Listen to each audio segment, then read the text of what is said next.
Let's start with a wild thought. What if our best qualities, the things we're most proud of, like empathy, what if they could actually be turned into weapons against us? Well, today we are diving into the really provocative ideas of Dr. Gad Saad.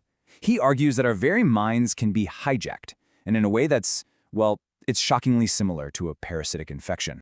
So, where does Dr. Saad even get this idea? It actually starts with some pretty chilling biology. He talks about something called neuroparasitology, which sounds complicated, but think about this. There are brainworms out there that can literally hijack an ant's brain. They force the ant to climb a blade of grass just so it can get eaten by a cow. It's crazy, right? So Dr. Saad asked this really powerful question. If a simple little ant can be hijacked like that, why couldn't the complex human mind? And boom, that's the whole foundation for his concept of what he calls idea pathogens. Okay, so how exactly would this kind of mental hijacking even work? In this explainer, we're going to walk through Dr. Saad's framework step by step. First, we'll get a handle on his main theory. Then, we'll break down what he calls the 1-2 punch, the combo he says is used to hijack both our thoughts and our emotions. After that, we'll check out how he applies all this to some real-world situations. And finally, we'll get to his proposed antidote. Right, so according to Saad, for these so-called idea pathogens to really take hold and completely shut down a person's ability to reason, it's not enough to just infect their thinking. No, he argues it's got to be a coordinated attack, an attack on two fronts. It's this 1-2 punch that's designed to compromise, well, our entire operating system. And here they are, the two systems that are in the crosshairs. First up, you've got the cognitive system. That's our logic, our reason, our thinking system. He says this is the target of what he calls the parasitic mind. But that's only half the battle. The second target is our emotional system, our feelings, our empathy. And he argues that gets hijacked by a concept he's named suicidal empathy. So you see, it's a full-on assault on both the head and the heart. Okay, let's really break down this 1-2 punch, and we'll start with punch number 1. This first hit is all about weakening our cognitive immune system. It's about making the mind vulnerable for whatever is coming next. So the whole process kicks off by infecting the mind with what he calls idea pathogens, or maybe even easier to picture, mind viruses. Now in his model, these aren't just, bad ideas. They're much more sinister. They actually function like a biological virus, systematically breaking down your cognitive defenses and basically preparing the ground for a full-blown infection of irrationality. So what does one of these idea pathogens actually look like out in the wild? Well, Saad points to something called cultural relativism as a perfect example. His argument goes like this. If you believe that all cultures are morally equal, that there are no absolute truths, then you're left intellectually paralyzed. You completely lose the ability to stand up and say, hey, no, that's wrong. Why? Because that little idea pathogen is whispering in your ear. Who are you to judge? So once those cognitive defenses are down, that's when it's time for the second hit in the combo, punch 2. This is where the emotional system gets targeted, and it's all built around one of his most provocative and, most controversial concepts, suicidal empathy. Now this part is really, really important to get. Saad is not arguing against empathy, not at all. He sees it as a vital social glue that holds us together. What he's targeting is a very specific, kind of distorted version of it. It's an empathy that gets so hyperactivated, so out of whack, that it starts to misfire. And when it misfires, it leads to outcomes that are, well, ultimately self-destructive.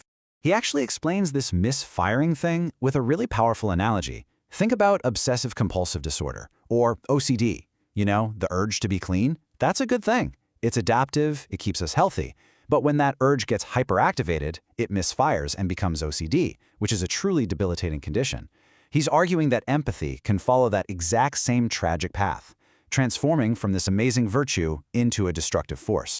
And this is where his argument gets really intense.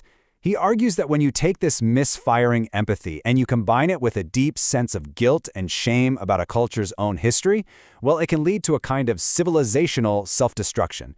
And he uses a pretty stark and controversial term for it. He calls it seppuku, the Japanese ritual of suicide to restore honor. Okay, so that's the theory, that's the framework. But how does this 1-2 punch actually show up in the real world?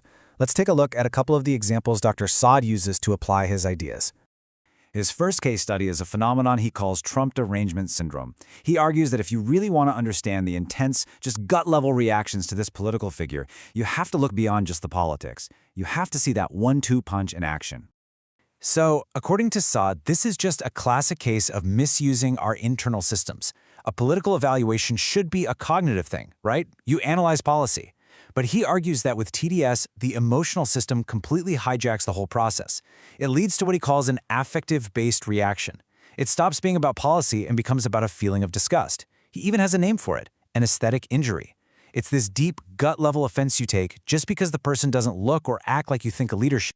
All right, the second example he brings up is the debate over immigration policies, which, as we all know, can get super heated and emotional. He argues this is a key battleground where you can really see his 1-2 punch framework play out.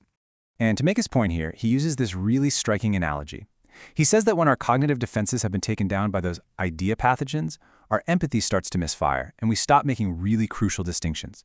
It's kind of like arguing that since your pet house cat is a feline and a wild lion is also a feline, well, you should just treat them the same and cuddle up with both of them. It's a total failure of logic, he claims, and it's that failure that opens the door for empathy to be completely misapplied. So if our minds and hearts are this vulnerable to being hijacked, what's the defense? How do we fight back? Well, Dr. Saad proposes an antidote, and he symbolizes it with a surprisingly fierce, totally fearless animal. He tells people they need to activate their inner honey badger. And you might be thinking, a honey badger, why that animal? Well, because it's famous for being just absurdly fearless. I mean, it's a relatively small creature, but it never, ever backs down. It will reportedly take on lions. So for Saad, it is the perfect metaphor for the kind of intellectual courage he thinks we all need. But, and this is super important, this is not a call to be aggressive. Being a honey badger, in his view, means being intellectually ferocious. It's about having the guts to stand up for core principles, like free speech. It's about questioning the narratives everyone else just accepts. And it's about politely but firmly asking that simple, powerful question. Can you show me the data for that claim? And this quote right here, it just brings his whole call to action into sharp focus.